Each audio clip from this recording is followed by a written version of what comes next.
Kowalski. I'm the president of ROE Dental Laboratory, and I've been in this position for about 30 years. My name is Bruce Kowalski. I'm the previous owner and president of ROE Dental Laboratory. I started out of college with a degree in business. I knew some woman that ran a laboratory in Akron, and they wanted somebody to build a business, do some sales, and grow the company and work into management. For my first few years there, I was selling, and in those days they didn't have any salesmen for dental laboratories at all in the whole country.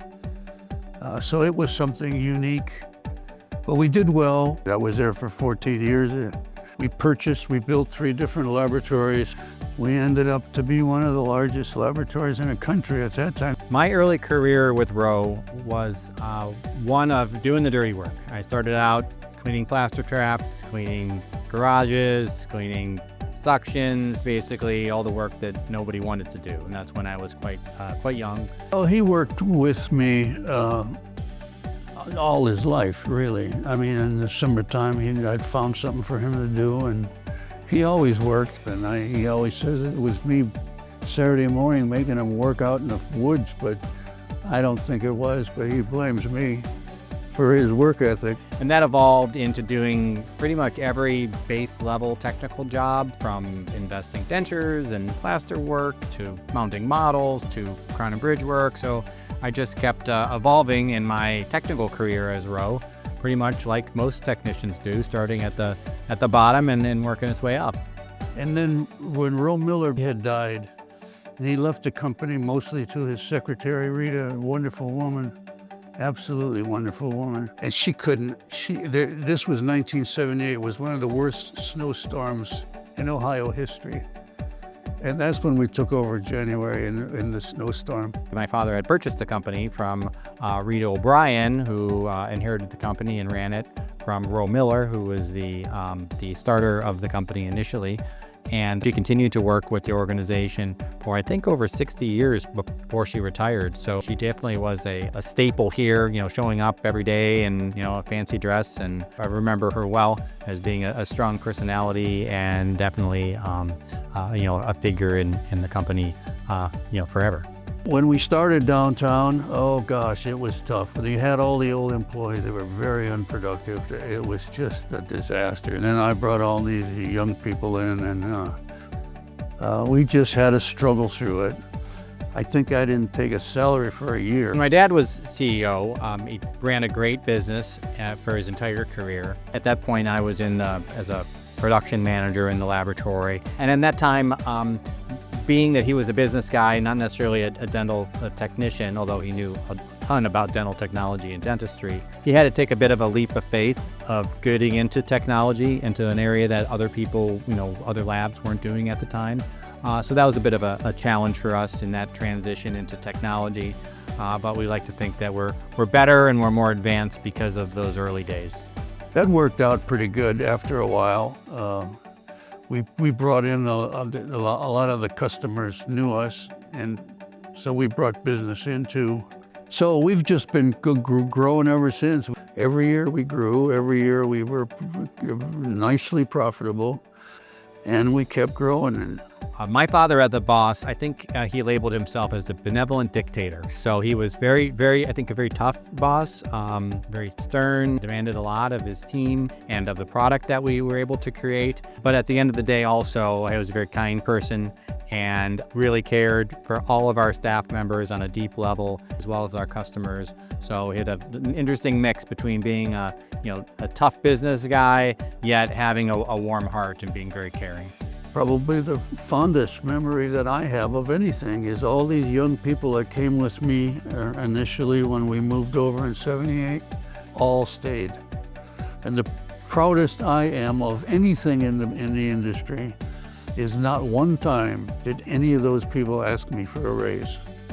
Never in all those years. And I just relished that. I always try to take care of people, And you pay them for what they're worth, and it worked out good. I think my advice to my father would be to basically treat everyone like family, both your customers and your employees, and try to be kind to people. Yet hold people accountable. It's really the people. Yeah, it's great to have these people with me for so long. Customers are first, yes, but you can't do anything without the employees. And you got to treat them with respect. You got to say, talk to them and feel for them, and that's my proudest moment. When I stepped in as CEO, it was a pretty good transition. I think I had earned the respect of most of the managers and employees by putting in the hours, putting in the time, dedicating myself to learning all the time. So I think it was a pretty good transition. It was also aided by the fact that the longtime vice president of the company, Greg Shreve, very hands-on, was there with my father, and then he was there with me, and that really facilitated an easy transition because there was definitely a lot of stability that we had. And I think just as a new, younger person taking over, I think I was, just trying to use technology, trying to change things in beneficial ways. I'm so proud of him, really, for what he's done. He's worked his butt off. We both work hard workers, and without his aggressiveness, Ro would have never done the things. He's no fear. When I took over, I think the changes were slow. It was an interesting time because things were mostly analog, so we slowly creeped into the digital age. Ro purchased one of the first 3D printers in dentistry when it was as big as a small car, and printed really bad, little wax copings that we threw most of away. We purchased one of the first 3-shape scanners that was ever in the market. In fact, when we purchased it, I said at a Chicago dental meeting, I'll take one, and they couldn't figure out how to sell it because they were just kind of showing it off and didn't even have distribution set up yet. So it was a slow transition into technology and the state that dentistry is today. So that was an interesting for us to take that journey. In my day, with the lost wax process and trim and dies where you can't even see margins, it's almost guesswork at times. Now it's so much easier with the way technology has taken over. It's fantastic. I wish to God I could have been working in these, although I wouldn't be able to because I couldn't understand this. There's been a few standout product launches, certainly guided surgery with Guided Smile and CombiGuide. We have a number of patents that we control, which really helped make surgery better, faster, quicker, and for patients. We've also been really a pioneer in the area of photogrammetry and grammetry, creating a whole team of people supporting dentists around the country. In fact, the word grammetry, which is a very common word in dentistry now, is a word that we created and trademarked, which is fun. One lesson that I've learned as a CEO is you can't settle, and you have to keep learning. You have to keep trying to make yourself and the people around you better in every way. So that's something I continue to learn every day. You hope that it goes in the right direction. So many companies go backwards, and they give it to the children, even though they probably know they're not that interested, and they fail. I think more fail than succeed. In his case, he went crazy.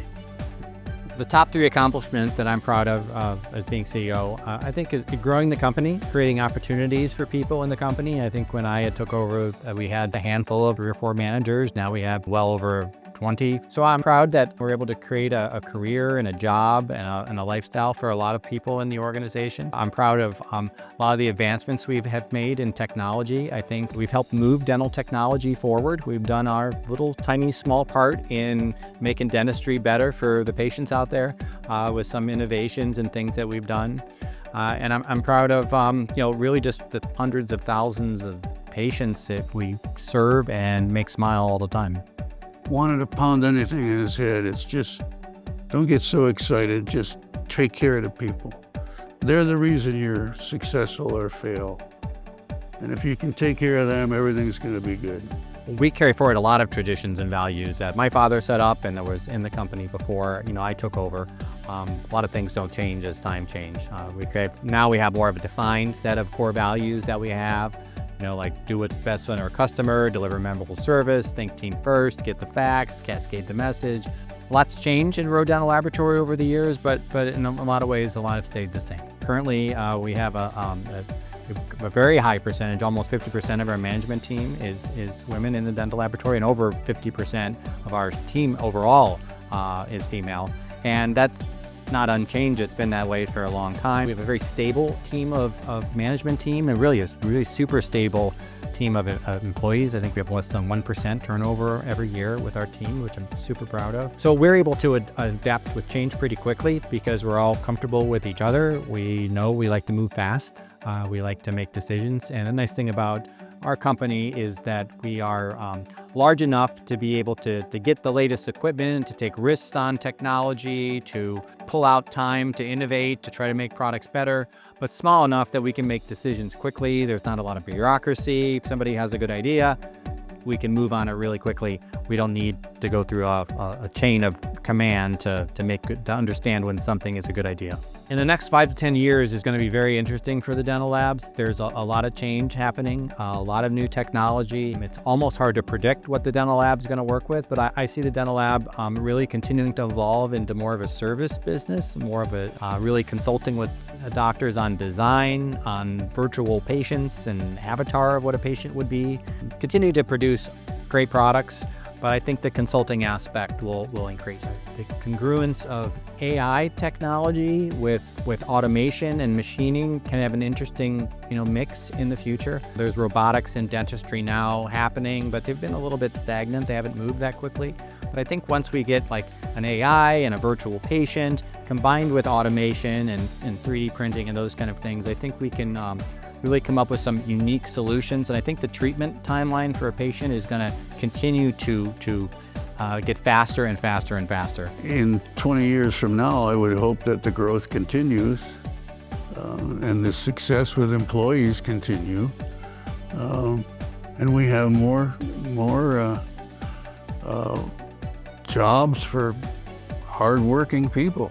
If someone sat down with me 50 years from now and wanted to look back and see what my legacy would be, I think that legacy would be that we did a little piece to make dentistry better in the United States, and that we really helped improve a lot of people's lives, both the great employees that work here and their families, as well as the many, many patients and doctors we serve.